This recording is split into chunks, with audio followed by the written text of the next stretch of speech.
रूही की शादी को 4 महीने हो गए थे। सुशील, सुंदर और हर काम में निपुण रूही को ईश्वर ने सारे गुण दिए थे।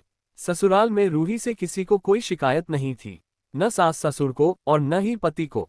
मगर शांता जी महसूस कर रही थी कि रूही सबका काम इतनी भली भांति करती है, किसी को शिकायत का मौका नहीं देती, लेकिन उसके चेहरे पर वो खुशी नहीं दिखती जो एक नई बहू के चेहरे पर होनी चाहिए। शांता जी के मन में ग्लानि हो रही थी। उन्हें पता था कि रूही बिन मां की बेटी है। घर में भाई भाभी का राज था और पिता रिटायर हो चुके थे। शांता जी ने तभी सोचा था कि वो अपनी बहू को मां का प्यार देंगी।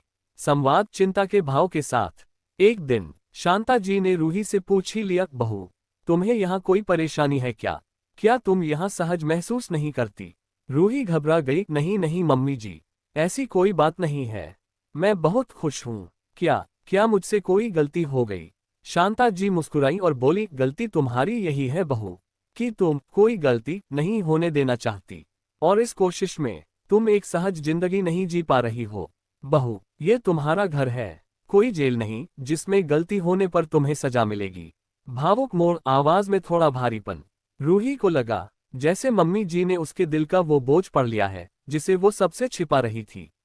उसकी आंखों से अश्रुधारा बहने लगी।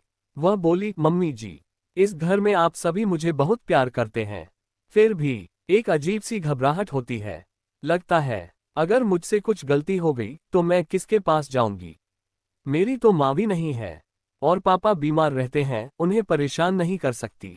चरम सीमा ममता भरा स्वर।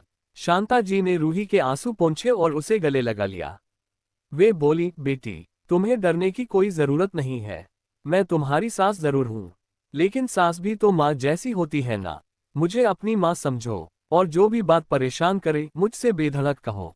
आउटरोप सुखद अंत। शांता जी की बातों में इतना वात्सल्य था कि रूही को लगा उसकी सास नहीं माँ बोल रही है। रूही के मन का सारा डर निकल गया और वो खुलकर हंसने बोलने लगी। अब उसे अपना ससुराल ही सबसे प्यारा लगने लगा था।